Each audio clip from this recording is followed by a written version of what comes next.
and let us all do we can to build a better future. Many of you may remember our guest, Bill Tilford. He was on our show a couple of times back in 2019. We had some great interviews with him at that time, and he's come back on. Bill is a very interesting man. He's been involved in politics at various levels, but he is also known for his expertise in world music, as well as his involvement in the technology of shortwave radio. I have reported on this show recently, in fact, of the importance of shortwave radio, particularly during international conflicts where local media sources may be jammed or unavailable. The importance of being able to use this legacy technology to get news to people in these areas. So Bill, welcome. We're glad to have you back on the show.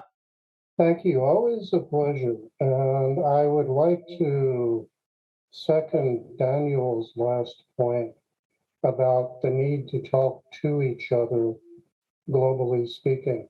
I'm a child of the Cold War, and I began listening to shortwave radio when I was about 8 years old. It wasn't just propaganda and news and opinion. There was music, there were even recipes and language courses and radio plays. And this had the function of humanizing peoples. If you tuned into Radio Moscow back then, yeah, you were going to get your dose of their political perspective, but you were also going to hear Russian music, a little about the Russian people, and vice versa.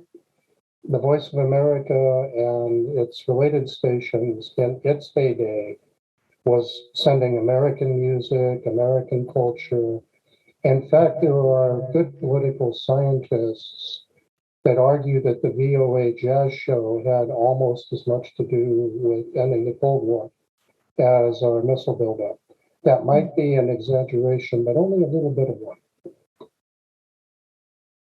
It's incredibly troubling to me. I think you've heard what I've had to say about this. It's incredibly troubling to me to see all these echoes of the Cold War, and the fact that it's been so easy to topple, as Daniel pointed out, with social media platforms, because they're privately owned. It's been so easily to topple media communications between countries at this time.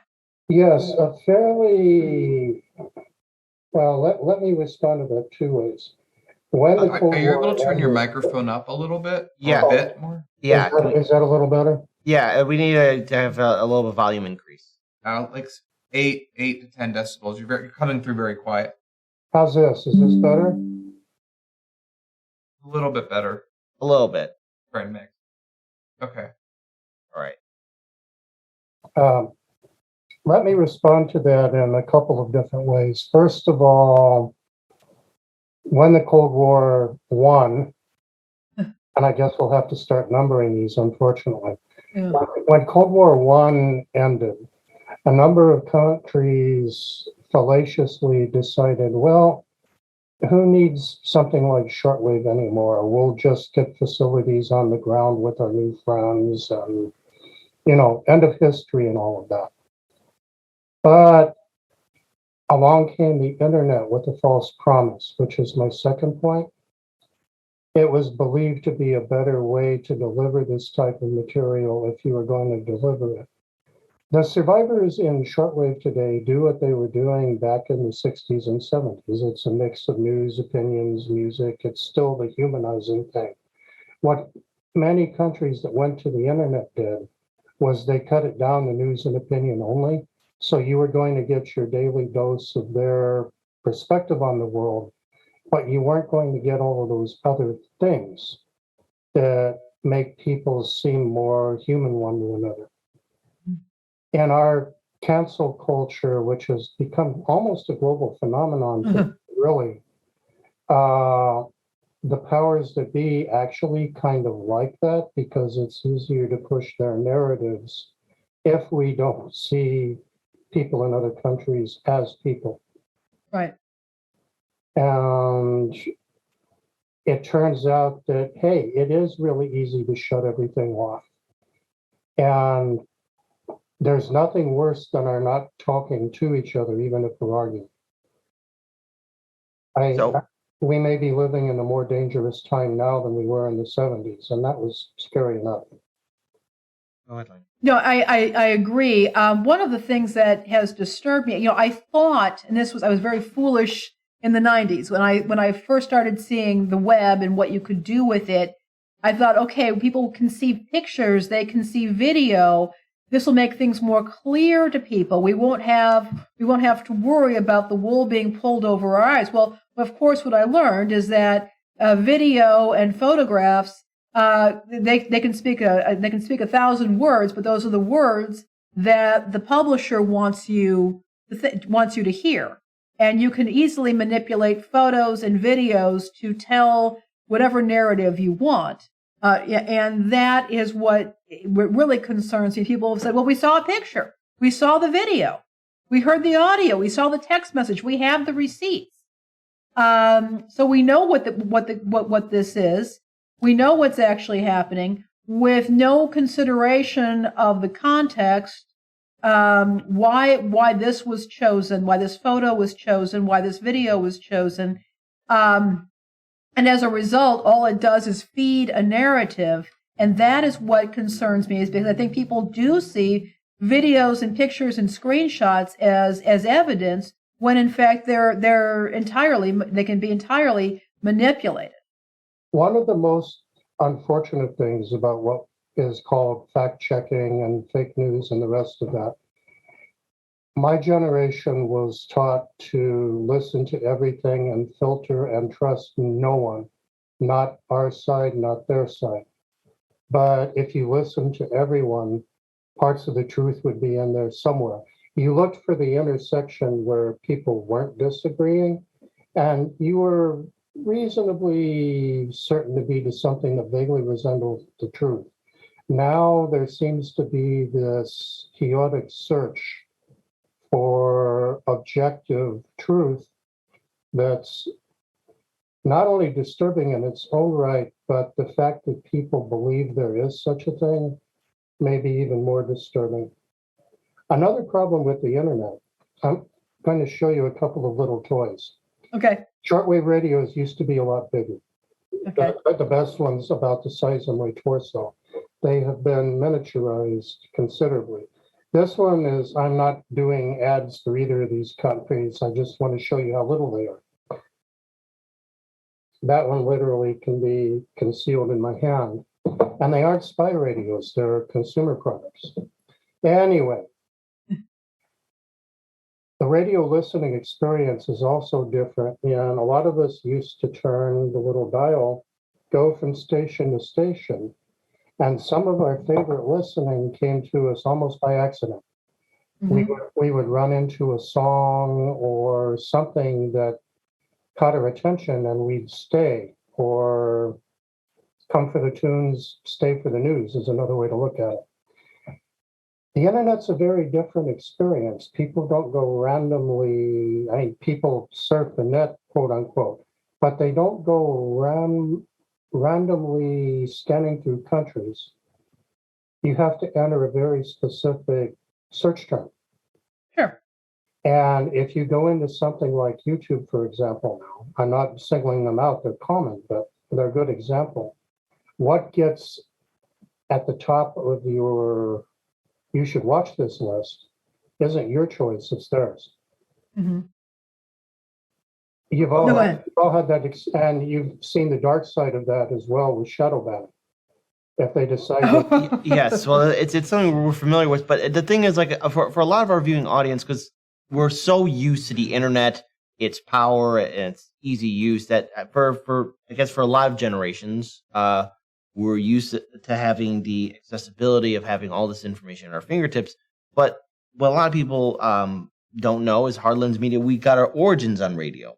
And so from your perspective and point of view, what is the significance, especially of radio now in this day and age, be it shortwave or even traditional radio? What is the significance now, especially in this day and age, of massive suppression on the internet that we're seeing right now unfold right before our eyes? I think this is an opportunity for radio to strike back if programmers and listeners take advantage of it. here are the virtues of radio versus online in a brief laundry list. One, it's anonymous and untraceable. If you're watching something on the internet, if somebody wants to see you're doing that, there's a way to get at that, even if you're in so-called incognito mode. Two, it's possible to block the internet. Three, you don't even need to block the internet to shut it off from the viewer, as present company has experienced, I'm sure. But in my own non-political efforts, I do 3 music programs. Mhm. I try to promote them in Facebook. And that has been quite an adventure. Yeah, we know about that. Yeah, it's not that they don't like William Tilford, they don't like radio because it gets you away from keeping your eyes glued to their screen. So it's been rather difficult to do. There is also content that's made for radio that doesn't always translate that well to the internet.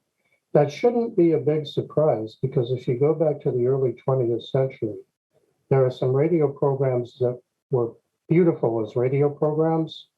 And when they tried to go on early television, they were a disaster. Mhm. Walter Winchell's ill-fated TV show was a great example of that. Huge on the radio, on television, it just didn't work. And that's part of what happened to all these government broadcasters that went on the internet. There were some things that translated the internet well, and there are other things that really are theater of the mind. It's almost better to have that at you with your eyes closed.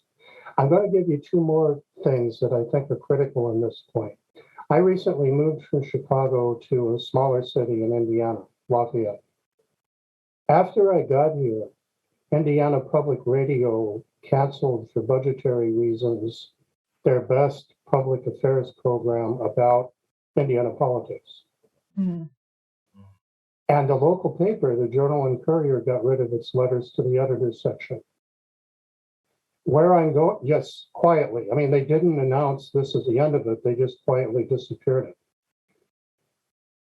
The letters to the editor is one of the ways that, in theory, citizens can make their voice heard without being throttled, in theory. Mhm. But that doesn't happen if you don't have a letters to the editor column at all. And you're going to be seeing more and more of that, unfortunately, in mainstream media outlets. So I'm going to make a little plug for shortwave right now. It has its issues. It's sensitive to noise. It can be jammed up to a point, but there are ways to get around the jamming, which is why it worked during the Cold War, in spite of massive jammers that were built in Eastern Europe. And compared to, say, AM radio or FM radio, it's, affordable is a matter of perspective. But if you go on local radio outlets, you're probably going to pay something in 3 digits. And if you go on shortwave, you can probably get in for under 100 an hour. There are a lot of brokered time stations now. Sure. And I'm going to make another pitch for micro-programming. If somebody doesn't have a weekly show in them for whatever reason, but there are like-minded shows, maybe they can do a monthly and team up with 2 or 3 other similar programs and get back on the air. There's an opportunity. Oh, and you can say things on shortwave you can't on AM and FM. And I'm not just talking about political views. The speech rules generally are more liberal. One of the things that I've appreciated about a lot of the shortwave station owners is their absolute commitment to free speech. Some of these guys make me look like Anthony Comstock, because there's stuff I wouldn't put up there. But as you have noted in the past in our discussions and publicly, and as they have noted, they put the stuff up there that they do in large part because those folks are willing to keep the lights on by paying for it. Yeah. and that's what's happening. I don't know if you heard my report right before you came on about this station out of Kansas City, this small radio station that's being under attack for running Sputnik, because Sputnik is keeping their lights on. I think on principle they deserve a medal, not because I think Sputnik is chock full of truth, justice, and the earthling way, but there is a right for people to hear that, and yes, it keeps the light on. I work for a station, WBCQ, that has some religious programming that is way out of the mainstream and in mainstream Christianity. Yeah. But somehow they came across a lot of cash. And because they buy airtime, it's possible for me to do my secular music programs at an affordable rate. Yeah. And they've got some really fabulous stuff, in addition to your stuff. And I do, folks, I've put in the show notes a link to Bill's website. You can find out about his programming.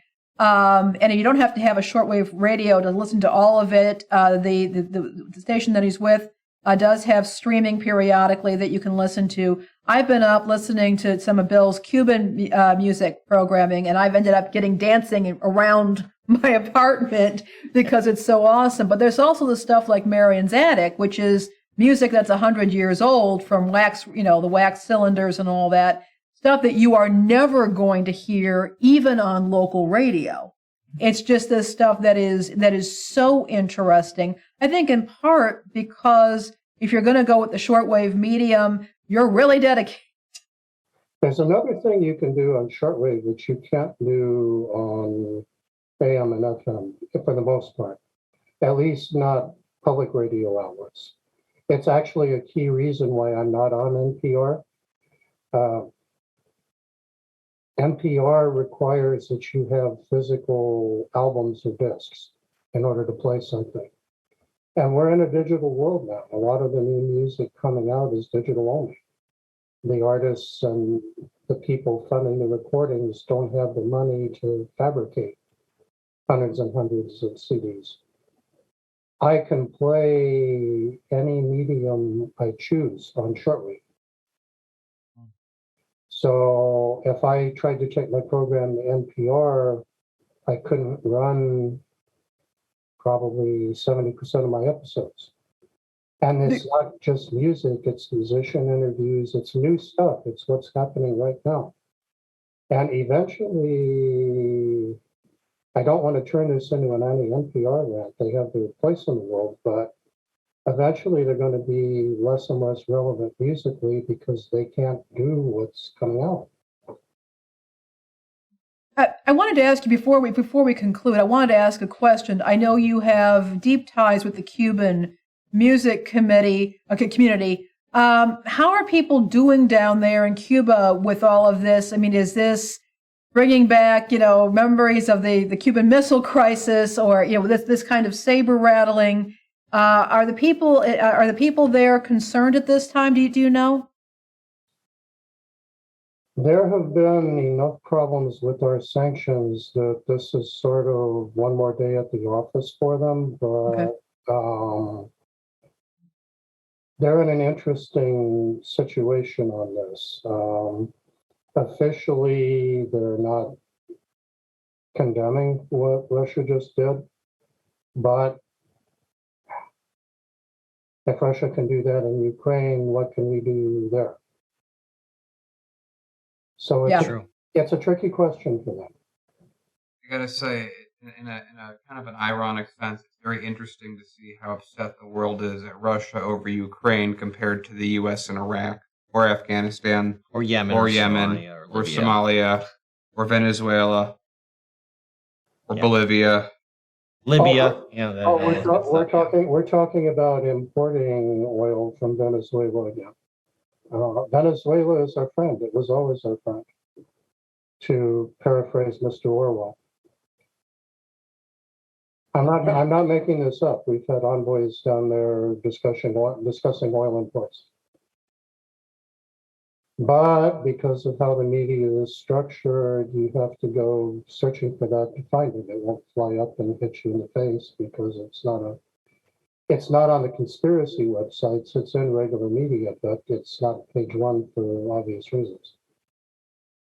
Yeah, and I think you bring up an important point here. Is searching for information is not anywhere near as easy as people seem to think it is, because you can look for something, but what will be funneled back to you is coming through an algorithm that is owned by a private company. Yeah. I think I made the point. I think it was it may have been last year, may have been in late 2020. I don't remember, but I happen to subscribe to the paper edition, the actual physical edition of The Economist, and I was reading their news in brief at the beginning, and there's a little 2-inch thing about how Britain was reversing its nuclear disarmament plans and was going to increase its stockpile, I think, by 40% by 2030.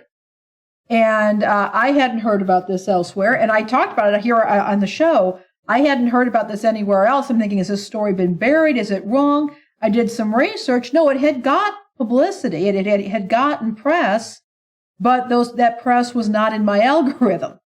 So I actually had to go. And the only reason I wasn't even hunting for it, wasn't even on my mind, but because I was reading legacy media, a physical publication, it was not being filtered to me. It was right there. I just had to go read it. Similarly with radio programming, where you have to tune in and you get it or you don't.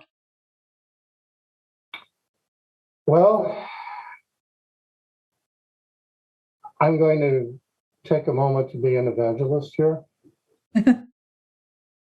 For those who have been frustrated with the new modern media, either through cost or you get shadow banned or it's difficult for whatever reason, it's worth looking at shortwave, whether you have a music program where you want to play digital music, or you have an opinion program where you're going to get hassled. There are literally a half a dozen brokered time stations in the United States. I happen to use WBCQ, but there is WRMI in Miami, WWCR in Tennessee, WINB in Pennsylvania, a few others. Like I said, for less than $100 an hour, you can get on and do whatever. Yeah. And U.S. coverage is pretty good. Now, how do you get the audience there is another matter, but you're going to pick up some listeners you weren't expecting. Sure. Like I said, people do this. And there is a radio press of sorts. Like all press, it's shrinking, but there are still a lot of diehards out there keeping the flame lit. Sounds like a plan. All right. Well, thank you so much, Bill, for being on the show today, for sharing your knowledge. It's something that I think our audience doesn't hear a lot of. I do try to focus on radio, legacy technology, and particularly what's been going on with shortwave. It happened, back with Kashmir and now with Ukraine, American and British stations using shortwave to get news to people. Again, like anything, it's going to be filtered, but that's the nature of that particular beast. More people get involved, more perspectives can be shared. So I want to thank you so much, Bill, and I will, of course, be in touch with you soon, but thank you so much. Thank you. Always a pleasure. Okay, take care.